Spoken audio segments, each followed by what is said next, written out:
साल 2010 DAV college Chandigarh. DAV college Chandigarh में एक लड़का अपनी बीए की परीक्षा देने जाता है और परीक्षा देते समय नकल करते हुए पकड़ा जाता है।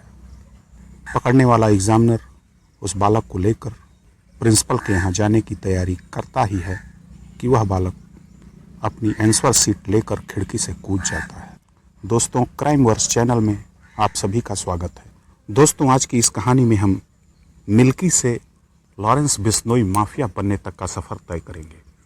फिरोजपुर का एक गांव जिसका नाम दोतारा वली बताया गया है, उसमें एक बालक 12 फरवरी 1993 को जन्म लेता है। पिता पुलिस कांस्टेबल हैं और भरा पूरा परिवार खाता पीता अच्छा परिवार है। पिता की नौकरी से परिवार का पालन पोषण होता है। जो बालक जन्म लिया उसका नाम मिल्की रखा गया। घर का बुलाने का नाम मिल्की बताया गया है। बालक धीरे धीरे बड़ा होने लगता है। पिता को, जिनका नाम लविंद्र कुमार बिश्नोई बताया गया है, पुलिस कांस्टेबल की नौकरी रास नहीं आती और वह 1997 में नौकरी छोड़ देते हैं। मिल्की के बाद उनके घर एक और बालक का जन्म होता है जिसका नाम अनमोल बताया गया है।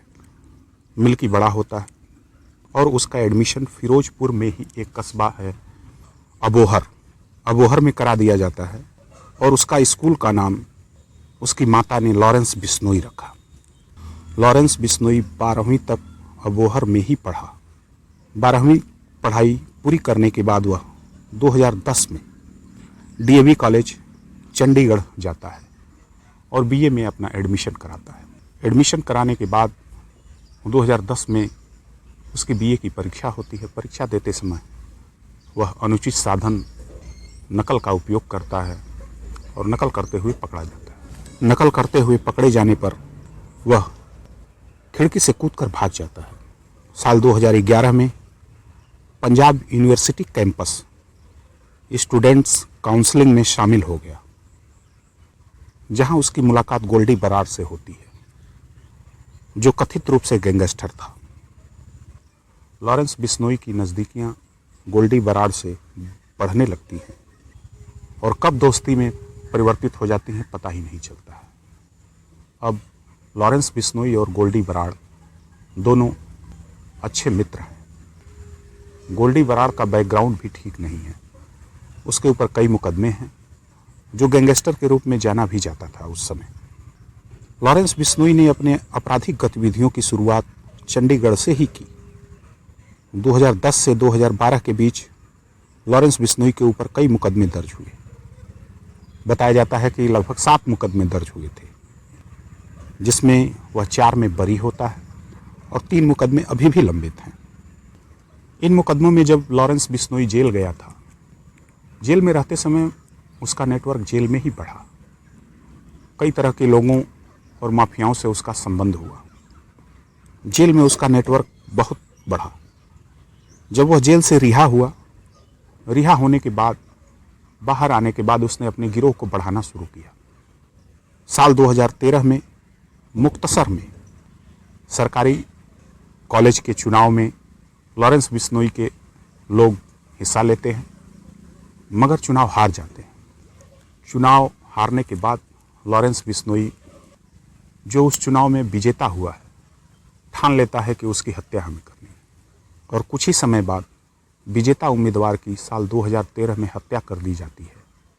उसके बाद लुधियाना नगर निगम का चुनाव आता है, जिस चुनाव में लॉरेंस बिश्नोई के दोस्त के चाचा चुनाव लड़ते हैं और चुनाव पीरियड में ही लॉरेंस बिश्नोई को ये लगने लगता है हमारे करीबी चुनाव हार जाएंगे।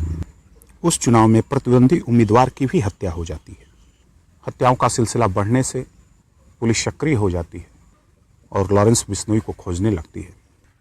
लॉरेंस बिश्नोई किसी तरह बचकर राजस्थान के भरतपुर इलाके में जाकर शरण लेता है, लेकिन किसी तरह राजस्थान पुलिस को इसकी सूचना मिल जाती है और पुलिस के साथ मुठभेड़ में लॉरेंस बिश्नोई पकड़ा जाता है। पकड़े जाने के बाद लॉरेंस बिश्नोई को भरतपुर जेल में शिफ्ट किया जाता है और वहाँ जेल में जाने के बाद उसकी मुलाकात गैंगस्टर से नेता बने जसविंदर सिंह उर्फ रॉकी से होती है।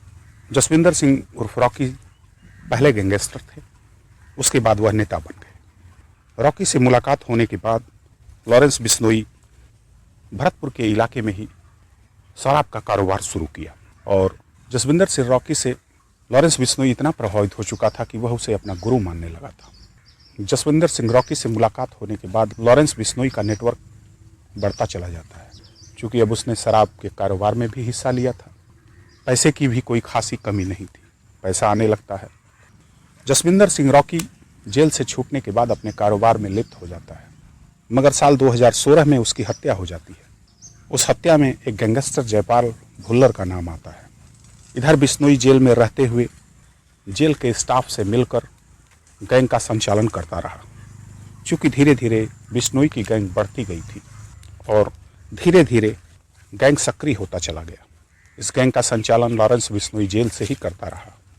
साल 2021 में उसे मकोका के तहत दर्ज मामले में दिल्ली तिहाड़ जेल स्थानांतरित किया गया। दिल्ली तिहाड़ जाने के बाद लॉरेंस बिश्नोई की मुलाकात अन्य बड़े बड़े माफियाओं से भी होती है।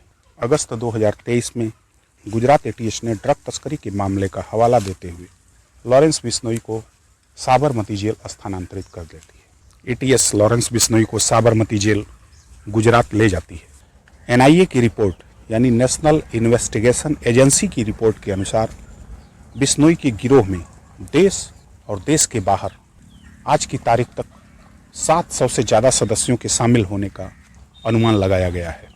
साल 2018 में बिश्नोई का एक सहयोगी, जिसका नाम संपत नेहरा बताया गया है, उसने सलमान खान के घर पर हमला किया। हमला इसलिए किया गया कि बिश्नोई समाज काला हिरन प्रजाति को पवित्र मानता है और उसकी पूजा भी करता है, और सलमान खान ने काले हिरन का शिकार किया था। सलमान खान के घर पर हमला करने के बाद बिश्नोई ने इस हमले की जिम्मेदारी भी ली थी।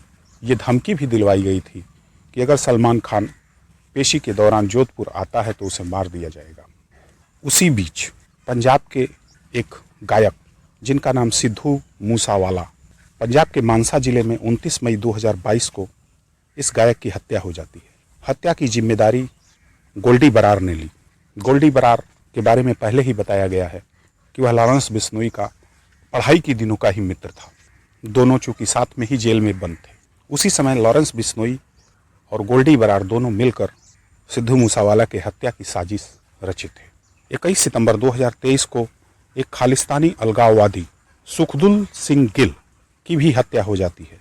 इस हत्या की जिम्मेदारी भी लॉरेंस बिश्नोई ने ही ली। उसके बाद 5 सितंबर 2023 को करनी सेना के अध्यक्ष सुखदेव सिंह गोगामेड़ी की हत्या कर दी गई। हत्या के कुछ घंटों बाद बिश्नोई गैंग के सदस्य रोहित गोदारा ने जिम्मेदारी ली।